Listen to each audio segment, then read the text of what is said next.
Commander Vex adjusted his 6 sensory stalks, each one quivering with excitement. Today was the day. After months of planning, the Galactic Combat Academy would finally see what happened when you put a human in their most elite training program. This should be entertaining, he muttered to his assistant. Clax Prime. The training arena stretched before them like a cathedral of violence. 56 species had sent their finest warriors to this facility. Krillians with razor-sharp claws that could slice through starship hulls. Vorak soldiers whose hide could deflect plasma bolts. Even the legendary Zephyrians, who could manipulate gravity itself. And then there was her Maya. Torres stood on her platform with brown hair pulled back in a simple ponytail. She wore the standard academy jumpsuit, like she was heading to a casual meeting. Her hands rested casually in her pockets. "Are you certain this creature is combat capable?" Clax Prime asked, his translucent blue skin rippling with doubt. "The file says she comes from Earth's military," Vex replied, scrolling through data on his wrist display.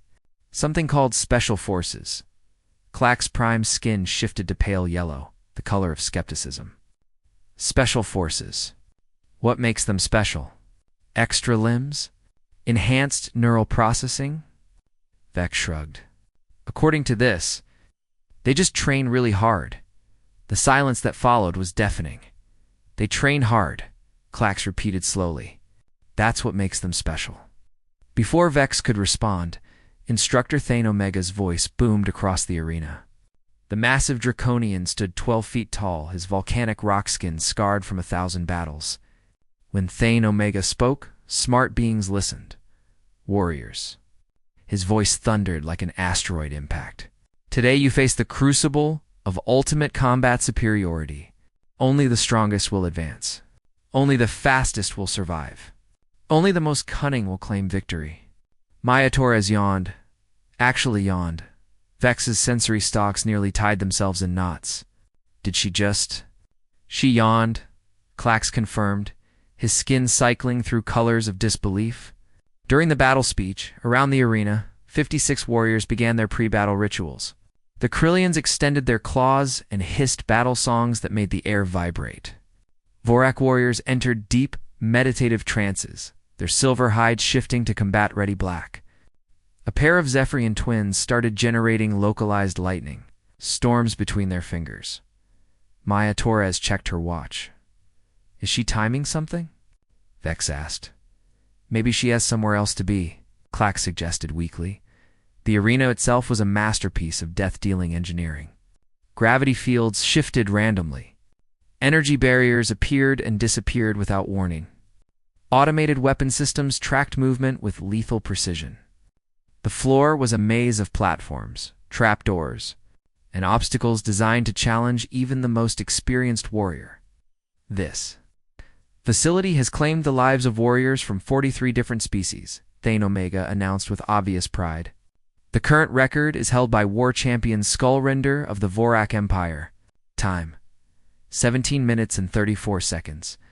A massive warrior covered in metallic scales raised one clawed hand. His reputation preceded him like a shockwave. Skullrender had conquered 3 star systems before most beings had breakfast. Maya Torres was examining her fingernails. I'm starting to think the humans sent us the wrong person. Vex muttered. Perhaps this is some elaborate joke, Clax offered hopefully. Human humor is notoriously difficult to understand. Take your positions. Thane Omega roared. The warriors spread across their starting platforms like deadly flowers in a garden of violence. Each had trained for years, decades, some for centuries. The Krillians flexed muscles that could punch through starship armor. The Zephyrians generated enough electricity to power a small city. War champion Skullrender cracked his knuckles with sounds like breaking planets. Maya Torres stood with her hands still in her pockets. She's not even in a combat stance, Clax observed with growing panic. Doesn't she understand what's about to happen? Vex zoomed in on the human's face with his recording equipment. He expected to see fear, determination, battle fury, something that showed she grasped the situation's severity. Instead, Maya Torres looked bored. Not just bored, she looked like she was waiting for delayed transport. There was something about her expression that suggested she was mentally composing a shopping list. The arena's weapon systems came online with mechanical clicking and energy charging. Automated turrets emerged from hidden compartments. Force field generators hummed to life. Gravity manipulators began their deadly dance.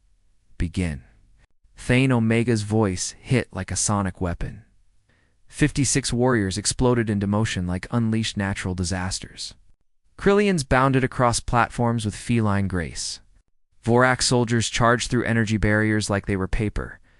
Zephyrians teleported between positions in bursts of crackling electricity.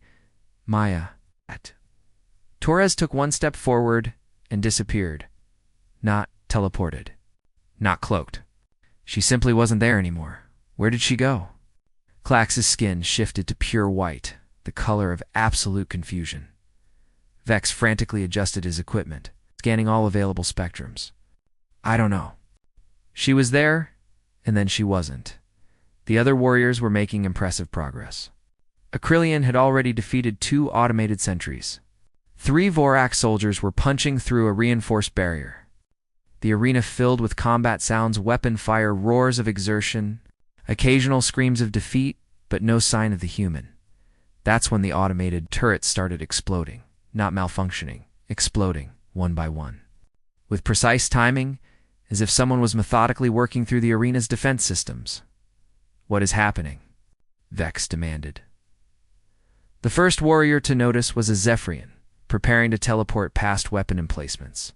He paused as the turret in front of him simply stopped working. Smoke poured from its housing. Its targeting laser went dark. Then the next one died. Then the next. An invisible line of destruction carved through the arena's defenses, like a hot knife through atmosphere. I'm detecting movement in the ventilation system, Klax reported, his voice rising to panic levels. The ventilation system. Those ducts are barely large enough for maintenance drones. On the arena floor, War Champion's Skull Render had reached the first major obstacle, a wall of shifting energy barriers. He studied the pattern, calculating his approach with tactical precision. The barrier control system exploded in sparks. All energy barriers vanished. Simultaneously, Skull Render stood frozen, his massive head turning slowly as he processed what happened. The obstacle that should have taken 5 minutes to overcome had simply ceased to exist. More explosions echoed through the arena. Gravity manipulators went offline, one by one. Each failure accompanied by sparks and the smell of fried electronics. Warriors started realizing something was very, very wrong. Conversations in dozens of languages filled the air as beings focused on combat suddenly found themselves solving a mystery. Where is the human? Demanded a Krillian warrior. Has anyone seen the small creature? Asked a Vorak soldier. War Champion Skull Render said nothing, but his combat instincts were active. His head swiveled constantly, searching for threats he could sense but not locate. The arena's central processing core exploded. The blast temporarily blinded several species. When smoke cleared, the arena had gone completely silent. No humming machinery. No charging weapons. No shifting gravity fields, Maya. Torres dropped from a ventilation grate directly onto the victory platform. She landed with casual grace, brushed dust off her jumpsuit, and checked her watch again. Time, she called out to the stunned arena. 47 seconds. The silence that followed was so complete that reality itself seemed to pause. 50-6 warriors representing the finest military traditions of their species stood, frozen in incomplete combat poses. War Champion's Skull Render's mouth hung open, revealing teeth capable of biting through starship armor. Instructor. Thane Omega's volcanic skin had gone completely gray. 47 seconds, Maya repeated, apparently to herself. Not bad. Could have been faster. But I had to figure out the ventilation layout. She looked around at the assembly of galaxy-renowned warriors with mild disappointment. So are we done here? Because I have a meeting at 1400 hours, and this was supposed to be challenging. Commander Vex had seen many things during his 4 decades of military service. He had witnessed the fall of the Nexian Empire. He had survived the Battle of Seven Suns. He had even watched legendary peace talks where sworn enemies agreed to stop eating each other's children. But he had never seen High Admiral Korth Prime lose control of his jaw muscles. The Supreme Military Council chamber buzzed with nervous energy as the most powerful beings in the galaxy struggled to process Vex's report. The holographic replay had been viewed 17 times, and each viewing made the assembled leadership more agitated. "Run it again," demanded General Zyrex of the Draconian fleet, her volcanic skin cycling through shades of orange that indicated extreme stress. "We have already observed the recording multiple times," replied Admiral Stenvox, whose cybernetic implants were clicking rapidly, his species equivalent of nervous laughter. "The outcome remains consistent." High Admiral Korth Prime finally managed to close his mouth, though his 6 eyes continued staring at the display where Maya Taurus's casual victory played on repeat. 47 seconds, he said slowly, as if testing the words for hidden meaning. "Confirmed, sir," Vex replied, his sensory stalks twitching with residual disbelief. She accomplished this by infiltrating the ventilation system and manually sabotaging every system in the arena, while 56 of our finest warriors stood there doing nothing. They were following standard combat protocols. Sir Korth Prime's massive form shifted in his command chair, which groaned under both his weight and mounting frustration. Standard protocols that apparently never considered someone ignoring the entire premise of combat. Fleet Commander Gax, whose translucent form rippled with indignation, leaned forward. "This is clearly cheating. The human violated the spirit of the exercise." "What rule did she break?" asked Admiral Stenvox, his mechanical voice carrying genuine curiosity. The silence that followed was filled only by soft humming of life support systems and occasional clicks from Stenvox's implants. "Well," Stenvox pressed, "which specific regulation was violated?" General Zyrex pulled up the official Academy combat manual on her display. The document was 47,000 pages long, refined over 12 centuries of military tradition. "Rule 1, she read aloud. "Warriors must survive the gauntlet." "She survived," Stenvox observed. "Rule 2, warriors must defeat their opponents." "She defeated the arena itself. Technically, that counts as defeating all opponents simultaneously." "Rule 3, warriors must reach the victory platform," which she did. "Rule 4, warriors may use any means necessary." Stenvox's mechanical components clicked in what might have been amusement. "I believe that rule was intended to encourage creative thinking." High Admiral Korth Prime raised one massive hand for silence. The human followed the letter of the law while completely ignoring its intent. "Intent is subjective," Stenvox replied. "Results are objective." Commander Vex cleared his throat, a sound like air escaping from a pressurized container. "Sir, if I may, we have received additional intelligence about human military doctrine that might explain this behavior."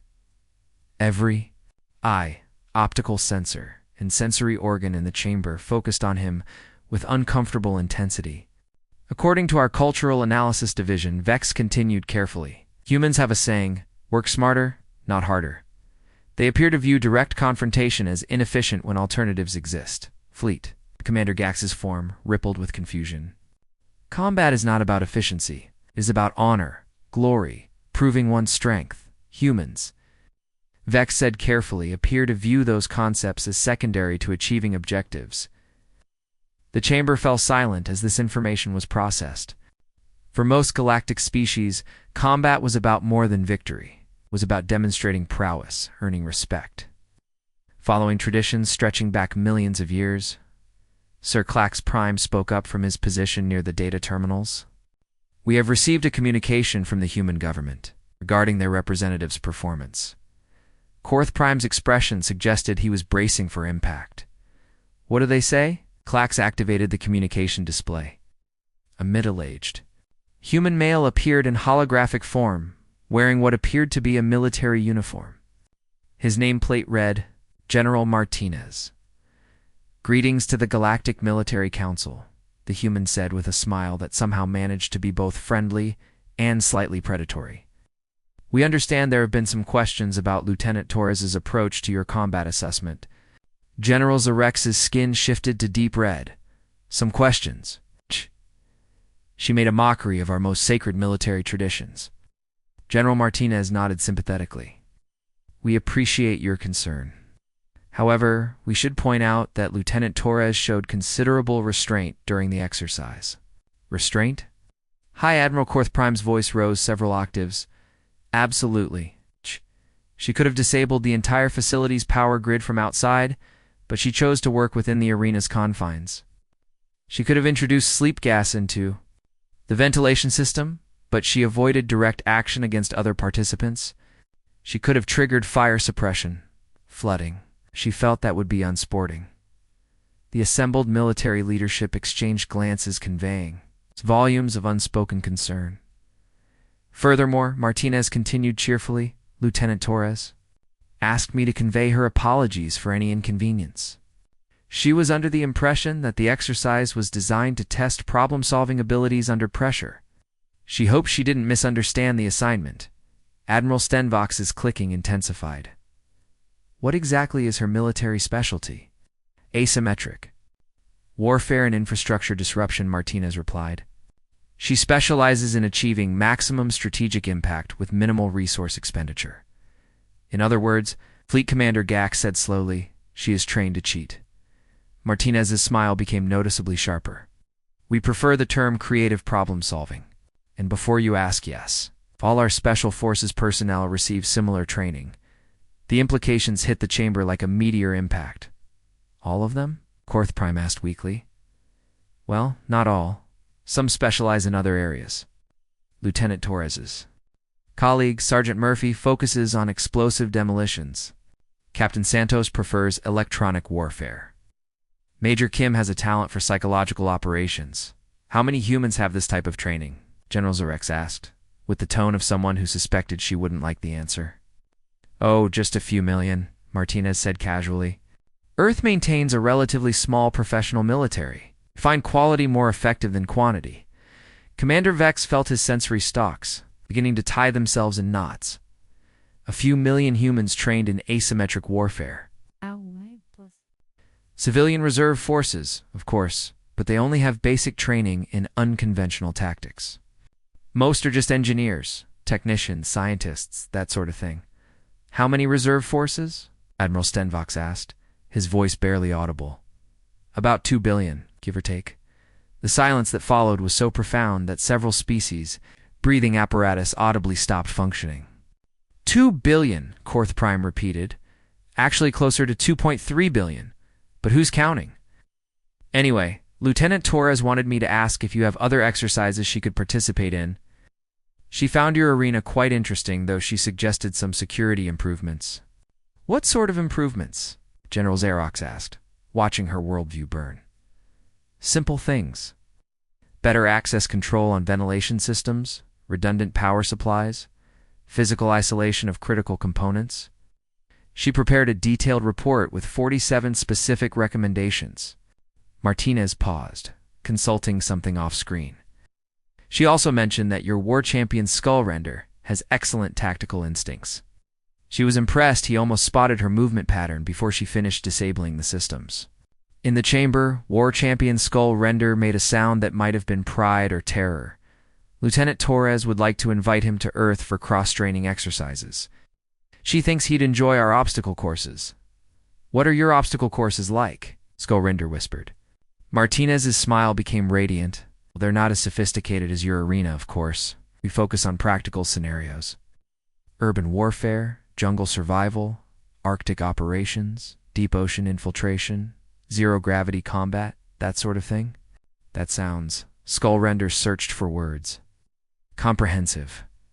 The communication ended, leaving the chamber in stunned silence. Finally, War Champion Skullrender spoke carefully. "I believe we have just discovered the apex predator of the galaxy." And Korth Prime asked, "It wears a jumpsuit, carries a watch, considers 17-minute combat scenarios inefficient." Chief Engineer Zorak had been maintaining starships for 800 years. He knew every bolt, every circuit, every quantum fluctuation in his beloved flagship Eternal Glory. The massive Vorak mothership had served his people for 12 generations. Its systems as familiar to him as his own heartbeat. So when his engine efficiency readings jumped to 300% overnight, Zorak experienced something his species hadn't felt in millennia: complete confusion. Run the diagnostics again? He ordered his assistant, Deck Miner, whose silver hide was rippling with nervous energy. Chief, I've run them 17 times. The results are consistent. Our warp core is operating at levels that should be physically possible. Zorak's massive claws clicked against his control console as he studied the data. Power output had tripled. Fuel efficiency had increased by 400%. Most disturbing of all, systems were appearing on his displays that he'd never seen before. What is a quantum resonance stabilizer? He growled, pointing at a readout with one razor-sharp talon.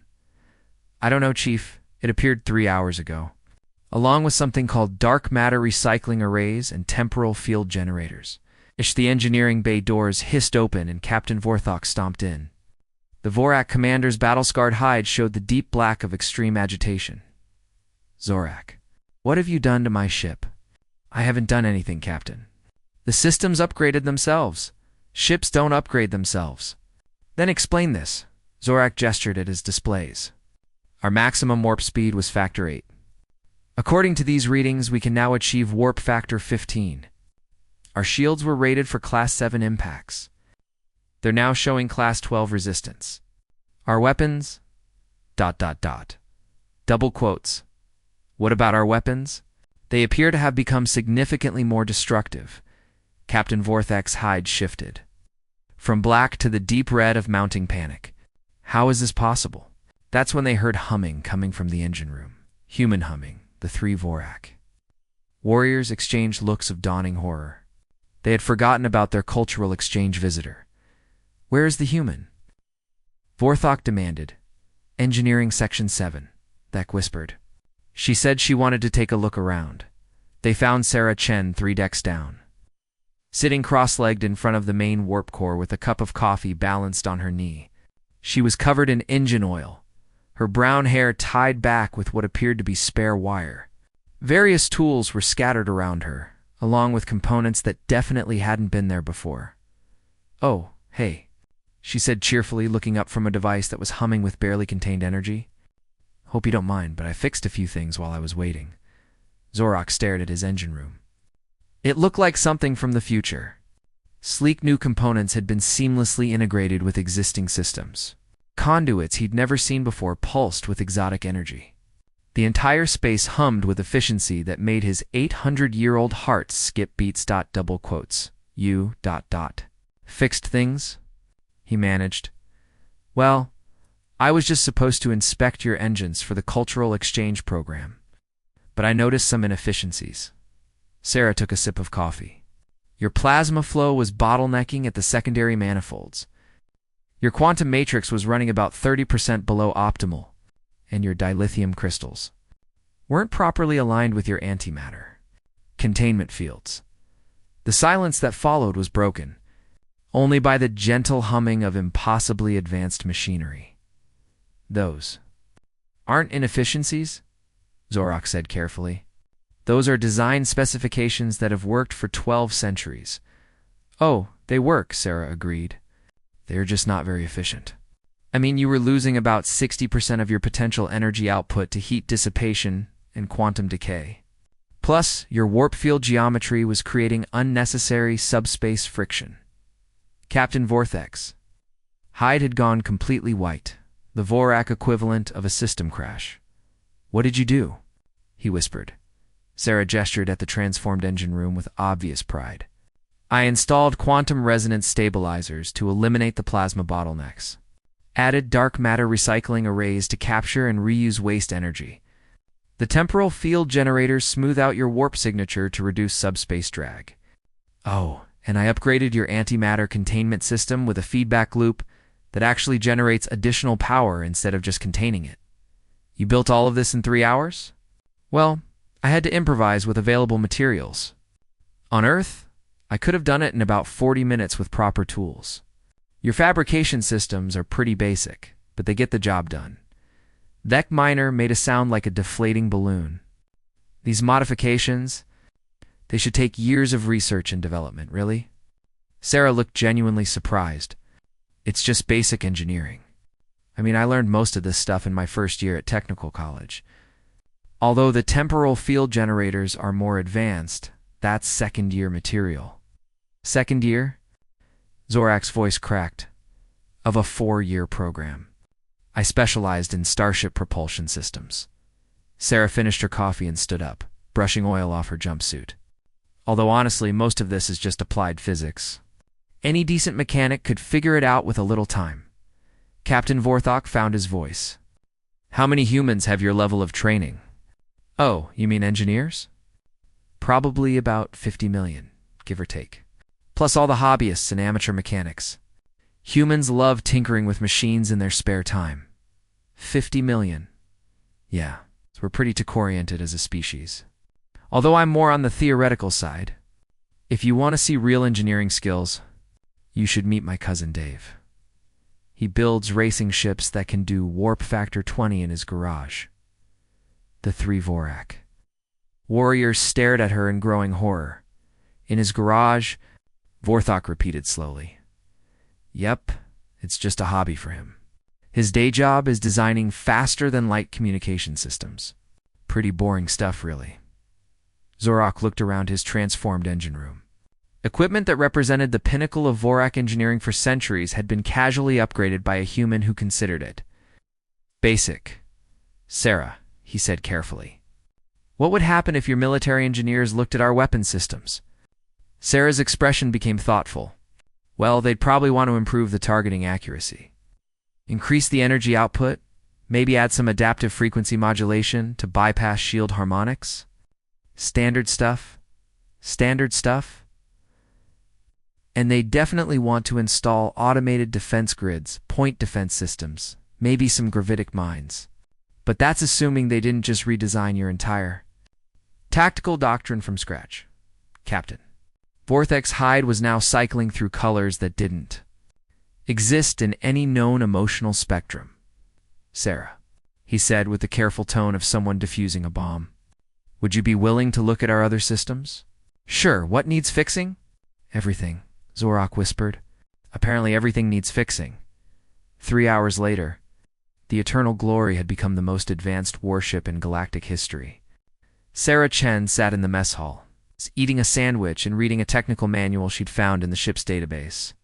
This is fascinating, she told the assembled crew. Your people have some really creative approaches to problems. Although, double quotes, she paused, looking thoughtful. If you're interested, I could show you how to build ships that don't need crews at all. Full automation is pretty straightforward once you get the AI systems right. The entire crew went very, very quiet. You can build ships that fly themselves? Captain Vorthok asked in a strangled voice. Oh yeah, we've been doing that for decades. Much safer than putting people at risk.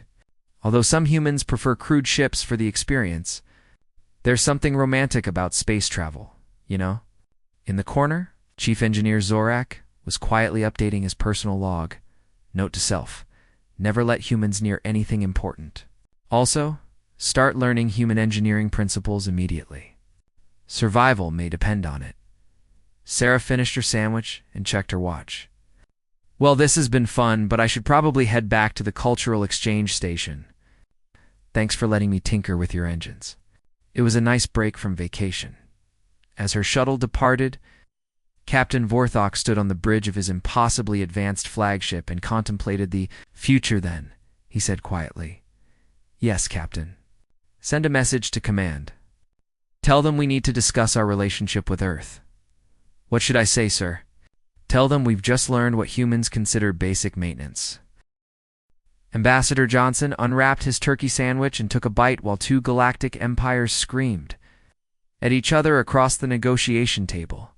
The Nexari delegation was turning various shades of purple with rage. The Korthaxian representatives were literally breathing fire. 500 years of war. Millions dead. Entire star systems reduced to rubble.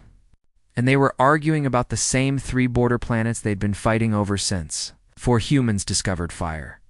The Nexori mining rights to Kepler 447 are non-negotiable, roared Ambassador Thex, his forearms waving dramatically.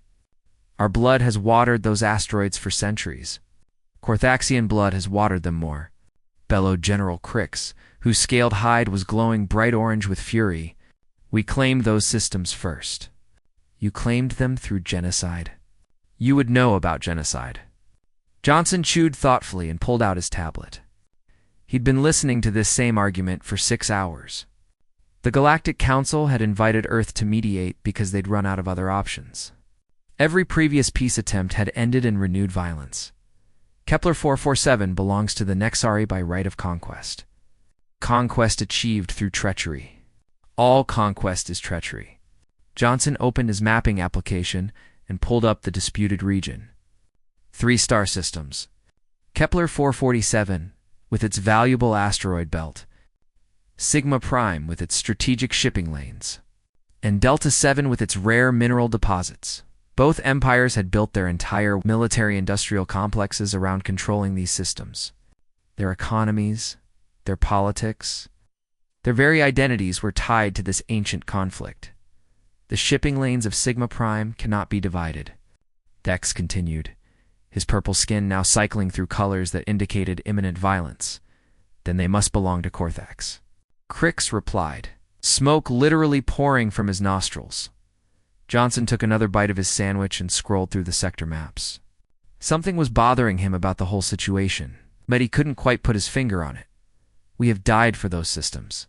We have died more. Impossible. Our casualty counts. Your casualty counts are irrelevant because... Excuse me, Johnson interrupted quietly. Both delegations turned to stare at the human diplomat. He was still eating his sandwich with one hand while holding his tablet with the other. His expression suggested mild curiosity rather than the grave concern appropriate for ending a 5-century war. Sorry to interrupt, Johnson continued. But I have a question about the disputed territory. Ambassador Thex's 4 eyes narrowed. What question? Johnson turned his tablet around to show the holographic star map. Well, you're fighting over these 3 systems, right?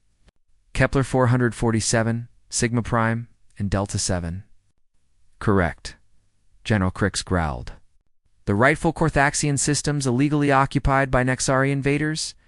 Illegally occupied by us. Thex's skin shifted to deep red.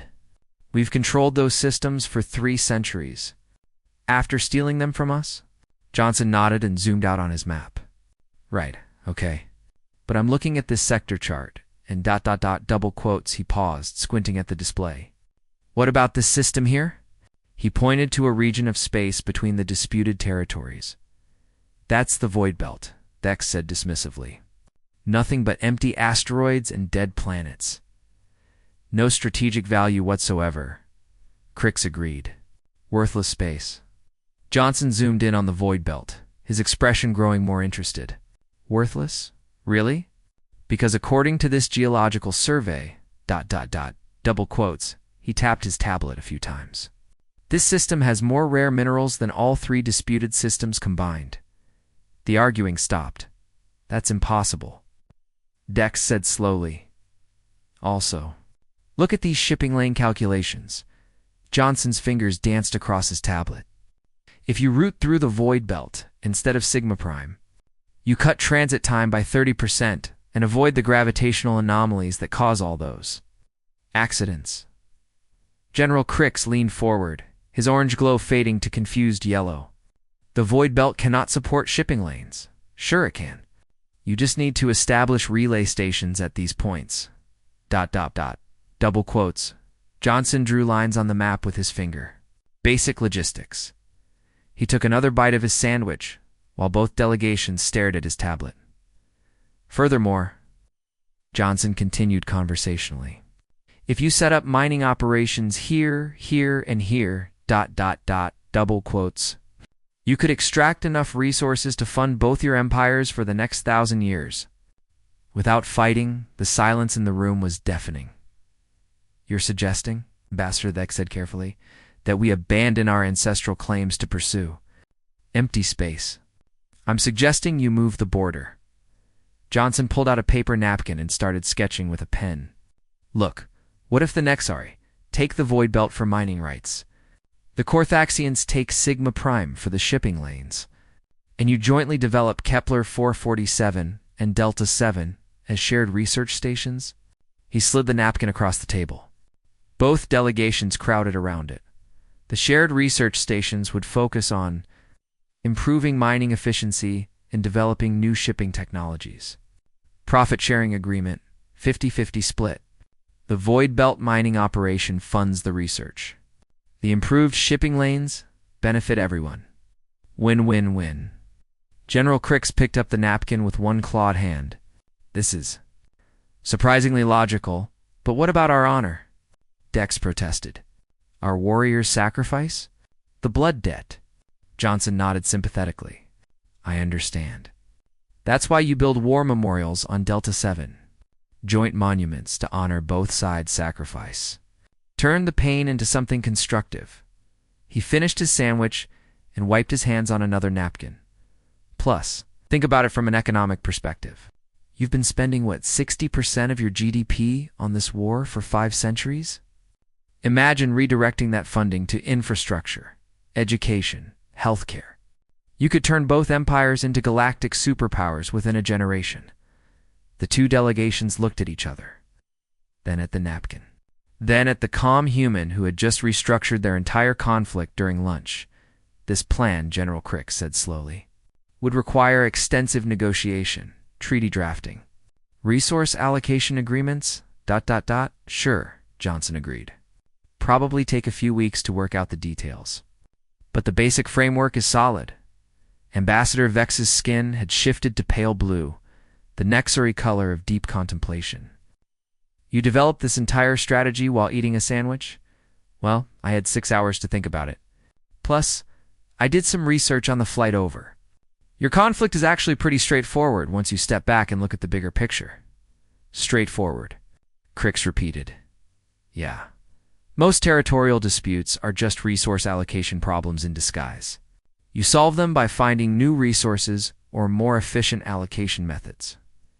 Johnson checked his watch. Speaking of which, I should probably head back to Earth. I have a budget meeting at 3 o'clock. These time zone calculations always confuse me. He stood up and gathered his papers. But if you want to move forward with this plan, just let me know. Earth's diplomatic corps can help with the technical details. As Johnson headed for the door, both delegations remained frozen around the napkin sketch that had just ended 5 centuries of warfare. Ambassador Johnson? General Crix called out. How many humans have your level of diplomatic training? Johnson paused at the door. Oh, most of us pick up basic negotiation skills in school. It's just problem solving, really. Although if you want to see real diplomatic expertise, you should meet Ambassador Chen. She once prevented a 3-way galactic war by suggesting they all go to lunch together instead of fighting. After he left, the Nexari and Corthaxian delegations sat in stunned silence. Did a human just solve our 500-year war with a napkin? Vex whispered. I believe Crix said carefully. He solved it with a sandwich. The napkin was just for documentation. 6 months later, the Nexari-Corthaxian Prosperity Alliance became the fastest-growing economic union in galactic history. The Joint War Memorial on Delta 7 featured a bronze plaque reading, "In memory of those lost to problems that could have been solved over lunch." Ambassador Johnson never found out about the plaque. He was too busy preventing another war by suggesting the belligerents try sharing instead of fighting. Humans, turned out, were very good at seeing obvious solutions that everyone else had missed.